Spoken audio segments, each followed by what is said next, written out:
May gusto lang po sana akong i-report na incident dito sa aming lugar. May bangkay po kaming nakita dito po sir sa may bahay nila Andrea. Ako po si Juby sir, kasambahay po dito sa Purok 5 Domingo Street, Plaridel, Santiago City sir. Okay guys, re-respondi tayo sa Purok 5 Domingo Street, Plaridel, Santiago City. May nag-report sa akin na may nakita silang bangkay doon at pupuntahan natin. Tara!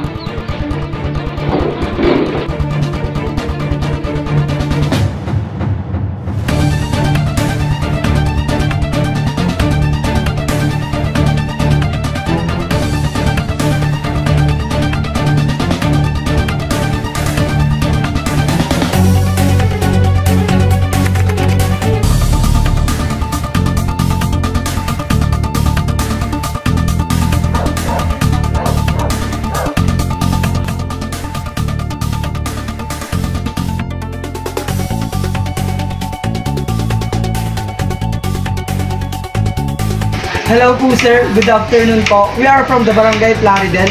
Kailangan po namin ng police assistant. May insidente po kasing nangyari dito sa amin.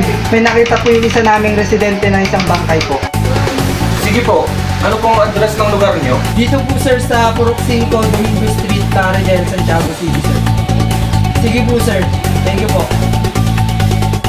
Okay team, may re-responden tayong incident sa inyo ngayon. Purok 5 Domingo Street, Plaridel, Santiago City.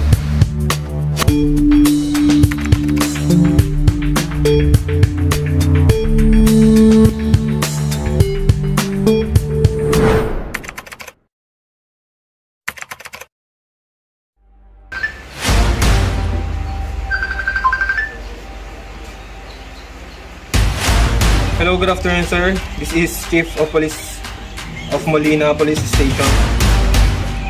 So bali may tumawag sa amin kaninang isang concerned citizen na may naganap na hininarang pagpatay sa nakasangkot ang isang babae dito sa Purok 5 Domingo Street, Plaridel, Santiago City. Kailangan namin ang inyong tulong. Okay, copy. So please secure the area and we will arrive within the minute. Okay po sir. Salamat po.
Bale, may nakapagsabi sa akin na po. Na-informer natin na dito raw sa likod ng bahay nito na nagtatago si Pilos. Kaya ikaw at ako, magkasama tayo. Kayong tatlo, dito kayo sa banda. Kuliin natin ngayon si Pilos. Okay? Sir, okay sir. Tara.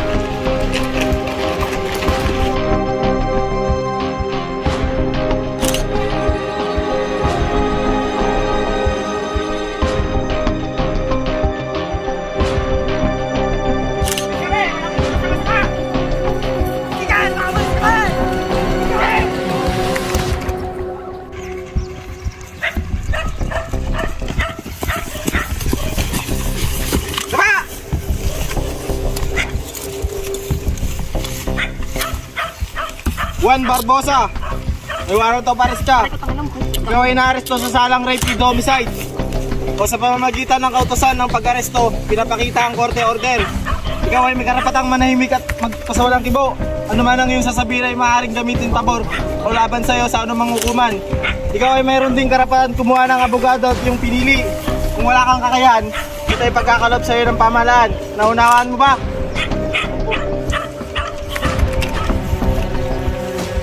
Okay, dali na yan.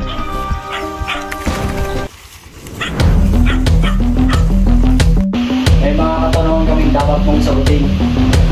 Sabihin mo lang ang totoo, kung hindi, matatagdagan ng iyong kasalanan. Nasaan ka nung nangyari ang krimen? Umuwi na po ako nung medyo natamaan na po ako. Ayon sa unang investigasyon, sinasabi na ikaw ang huling kasama ng biktima. Totoo ba? Hindi po. Wala po itong katotohanan. Nagpaalam po akong umihi. At pagkatapos po nun, umuwi na po ako kasama ang kaibigan ko. Nakausap namin ang kaibigan mo at sinasabi niya hindi kayo sabay umuwi. Hindi po sir. Wala po yung katotohanan. Sabay po talaga kami umuwi. So, sinasabi kong nagsisinungaling ang mga kaibigan mo? Sir! Sir! Nagmamakawa po sa inyo! Sir! Sir! Sir! Nagmamakawa po sa inyo, sir! Sir! Sir! Ayon sa report, kayo ay kasama sa nasabing birthday party.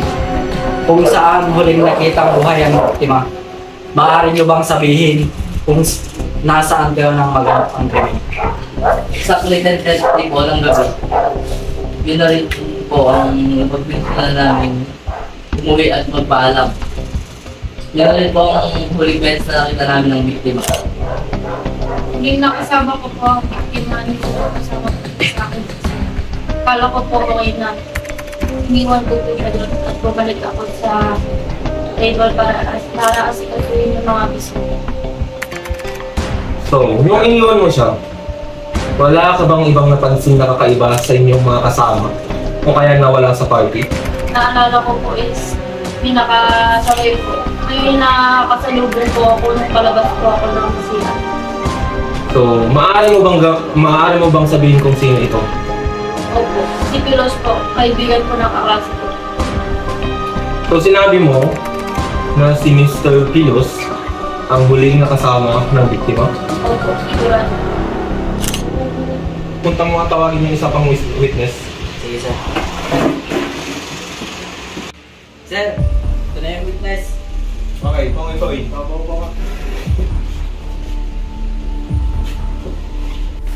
Okay, Miss Malinlin. Maaari mo bang ilahad ang iyong nakita?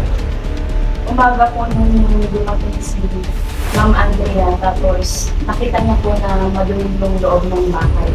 Tapos naisipan niya po, utusan kami na maglinis nung kasama ko. Tapos, yung kasama ko po ay maglilinis po ng sala, tapos ako naman po sa kwarto. Tapos magpapalit po kami ng punda. Inutusan ako ng kasama ko na maghanap ng mga punda sa kwarto kasi doon siya naka-stock.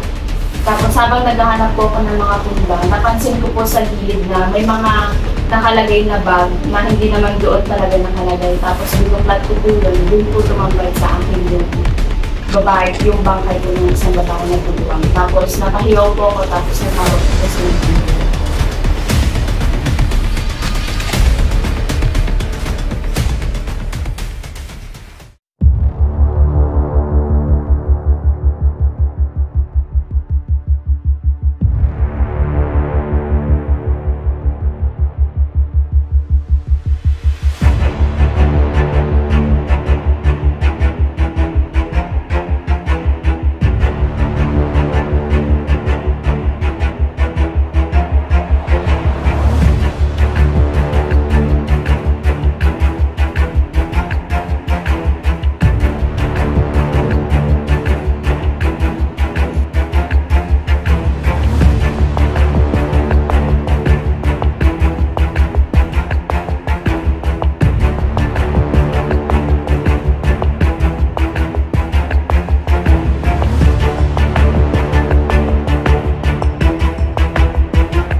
Homicide and found guilty.